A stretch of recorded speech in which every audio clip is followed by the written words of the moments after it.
Meenakshi. So guys, आज की video में हम अपनी चैप्टर 3 यानी कि जो जनरल एक्सेप्शंस हैं उनको फिनिश कर देते हैं और प्राइवेट डिफेंस सेक्शन 34 से लेके 44 तक डिफ़ाइन करता है, इनको लेते हैं। चलिए, सेक्शन 34 क्या कहता है? Things done in private defence. Private defence यानी कि आत्मरक्षा, अपने आप को बचाने के लिए आप कुछ एक्ट कर सकते हैं जो ऑफेंस नहीं होंगे, ये कहता है 34। अब इसने एक बात कह दी। अब आगे जो है एक तरह से एक्सेप्शन है, किन किन चीज़ों में आप कर सकते हो, किन किन चीज़ों में आप प्राइवेट डिफेंस यूज़ नहीं कर सकते। सेक्शन 35 कहता है right of private defence of body end of property. Section 35 में है कि हर पर्सन का राइट होता है अपनी बॉडी या किसी दूसरे पर्सन की बॉडी जो आपको अफेक्ट कर रही है, उसके खिलाफ कोई भी अगर एक्शन मतलब कोई एक्ट होता है तो आप क्या कर सकते हो, अपना प्राइवेट डिफेंस यूज़ कर सकते हो। तो क्वेश्चन आ जाए कि ऑन बॉडी या किसी दूसरे की भी, तो किसी दूसरे की भी हो सकती है। मान लो आपका बच्चा ही है, उसके ऊपर अगर कोई कर रहा था भी तो आप प्राइवेट डिफेंस यूज़ कर सकते हैं। उसके बाद बी बात करता है प्रॉपर्टी की। प्रॉपर्टी मूवेबल भी हो सकती है, इमूवेबल भी। पीटी का क्वेश्चन है, मूवेबल हो सकती है या इमूवेबल, या दोनों नहीं, तो दोनों हो सकती हैं, खुद की या किसी और की। ठीक है, ये भी ध्यान रखना, ऑफ हिमसेल्फ और ऑफ एनी अदर पर्सन।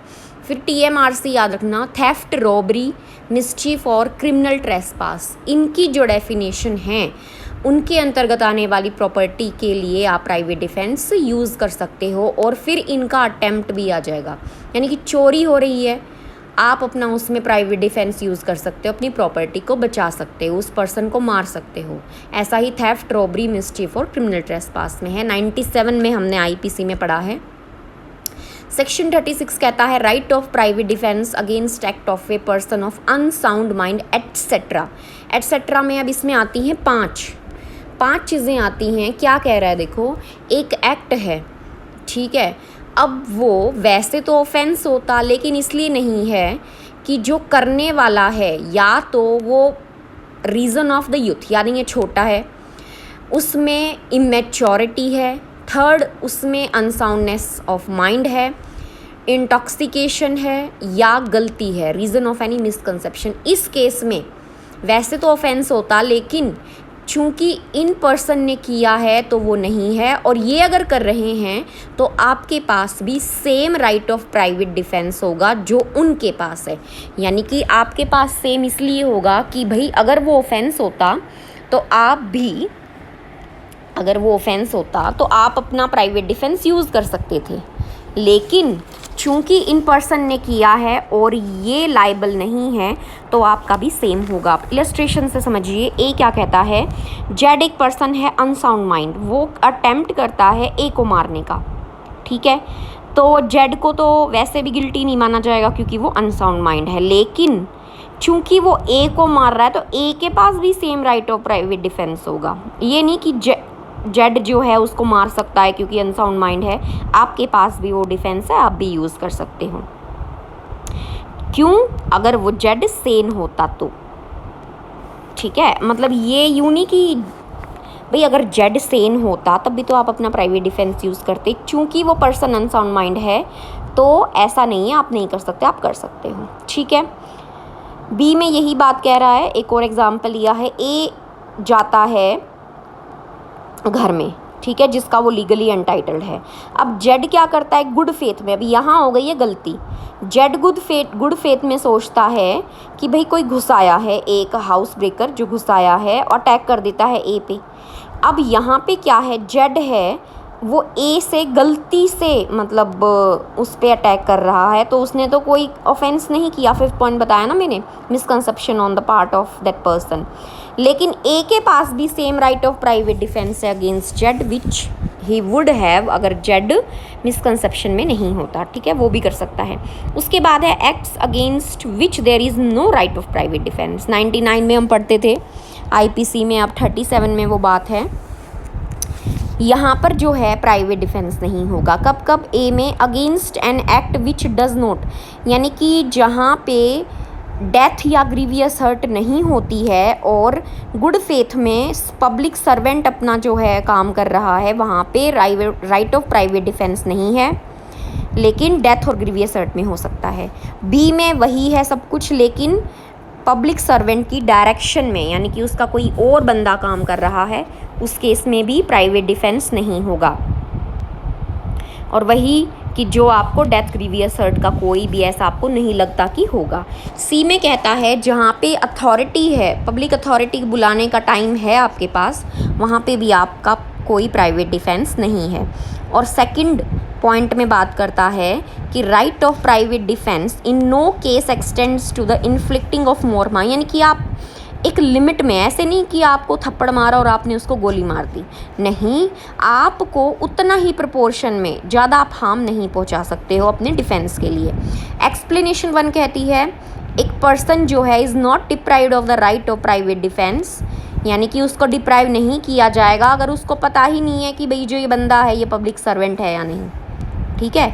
और सेकंड में है वही डायरेक्शन में जो बात कर रहा है पब्लिक सर्वेंट की, तो उसको नॉलेज ही नहीं है, तो वो भी वहाँ पे क्या हो सकता है, डिप्राइव नहीं होगा।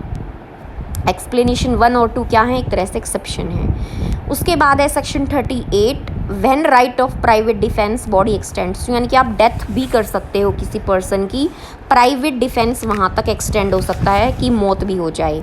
तो कब कब होता है ये कुछ इसमें आगे पॉइंट्स हैं, देखो।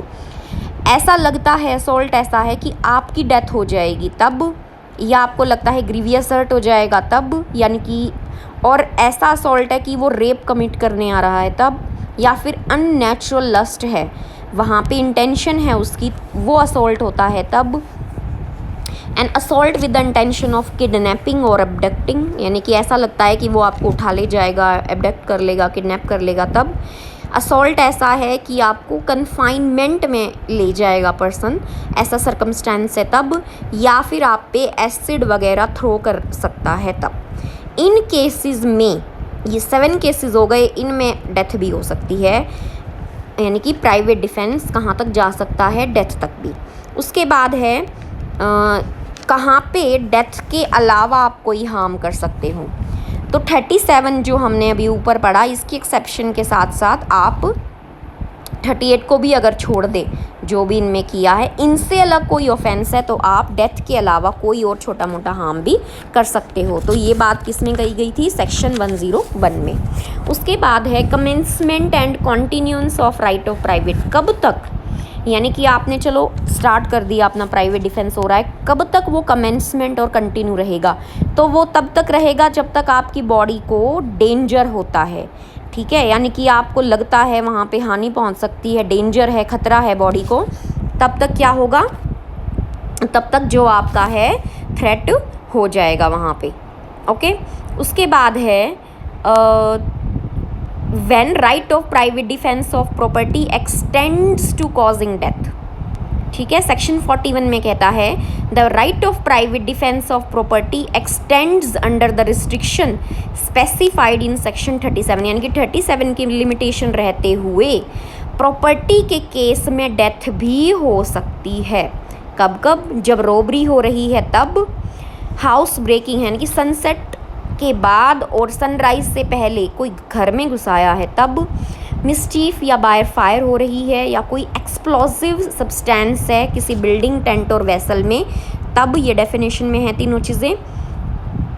और वो बिल्डिंग, टेंट और वेसल ऐसा है जहाँ पे इंसान रहते हैं, ह्यूमन ड्वेलिंग है, या कस्टडी ऑफ प्रॉपर्टी रखी जाती है, दोनों चीज़ें हो गई, तो वहाँ पे हो सकती है। और डी में है थेफ्ट, मिसचीफ या हाउस ट्रेसपास, ऐसे हैं कि आपकी डेथ, जो पर्सन आया है वो मान लो रिवॉल्वर लिए हुए है और ऐसा लग रहा है कि आपको मार भी सकता है या ग्रीवियस हर्ट दे सकता है, तब आप डेथ भी कर सकते हैं अपने प्राइवेट डिफेंस को एक्सटेंड करते हुए।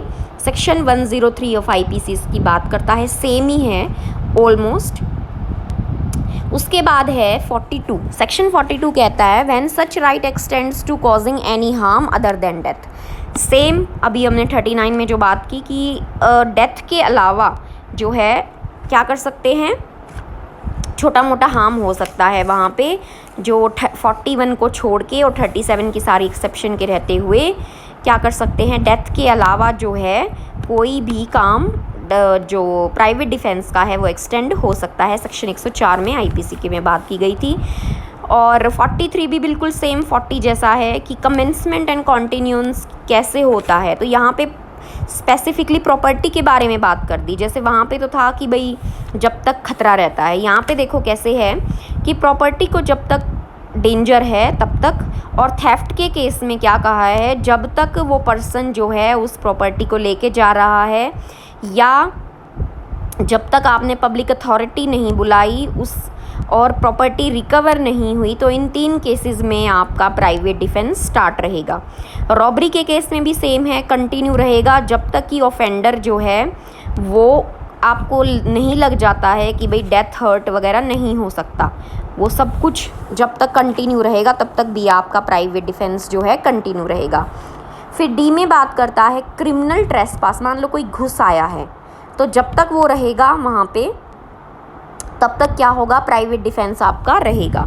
ई में है house breaking after sunset and before sunrise continue, यानी कि हाउस ब्रेक हो गई है, मान लो छत से दीवार से कूद के आ गया है या ताला चाबी लेके और उसने खोल के आ गया है, मतलब हाउस ब्रेकिंग हो गई है किसी भी रीज़न से। आगे जो हम सेक्शन में पढ़ेंगे वो रीज़न उसमें सर्कमस्टेंस है, उन रीज़न में से किसी में से भी सनसेट और सनराइज़ से पहले, सनसेट के बाद और सनराइज़ से पहले अगर वो हाउस ब्रेकिंग रहती है, कंटिन्यू रहेगा as the house trespass which has been begun by such house breaking, जब तक कंटिन्यू रहती है। ठीक है, 105 जो हमने IPC में पढ़ा बिल्कुल सेम ही है। और लास्ट इसमें है 44, right of private defence against deadly assault when there is a risk of harm to innocent, यानी कि इनोसेंट पर्सन को भी हानि पहुंचाई जा सकती है प्राइवेट डिफेंस में। देखो कब, लेकिन लिमिटेशन है, if in the exercise of the right of private defence against an assault which reasonably cause the apprehension of death. ठीक है, डेथ का अप्रीहेंड है, और डिफेंडर जो है वो उस रिस्क को, रिस्क कौन सा कि इनोसेंट पर्सन को कुछ हार्म हो जाए, और उस रिस्क को उठाए बिना अपना प्राइवेट डिफेंस नहीं कर सकता, तो वहाँ पे वो उसको हानि पहुँचा सकता है, किसको, इनोसेंट पर्सन को। तो ये है 44 में। 106 में हम बात करते थे IPC में, इलस्ट्रेशन देखिए, A is attack by a mob, ठीक है, who attempt to murder him, he can not effectually exercise his right of private defence. अब ए का जो है अटैक कर रही है, कुछ लोग हैं उसके पीछे पड़े हैं मारने के लिए, अब वो फायर करेगा अगर भीड़ में, तो हो सकता है किसी को हार्म भी हो जाए। ठीक है, वो फायर नहीं कर सकता विदाउट रिस्क, है ना, रिस्क तो उसको लेना पड़ेगा, जो मान लो बच्चे ही हैं वहाँ पे उस भीड़ में, तो अगर मान लो किसी बच्चे को कोई हार्म हो भी जाता है, फिर भी ए का जो है कोई भी ऑफेंस नहीं माना जाएगा। A commits no offence if by so firing he harm any of the children. तो ये हमारा सेक्शन 44 तक हो गया है, इसी के साथ चैप्टर 3 ख़त्म हो गया है। नेक्स्ट वीडियो में चैप्टर 4 अबेटमेंट, क्रिमिनल कॉन्स्पिरेसी और अटेम्प्ट इकट्ठा ले लिया है, तो इनको हम लेंगे। ठीक है, अगर आपको समझ में आ रहा है वीडियो को लाइक और चैनल को सब्सक्राइब कीजिएगा। Thank you.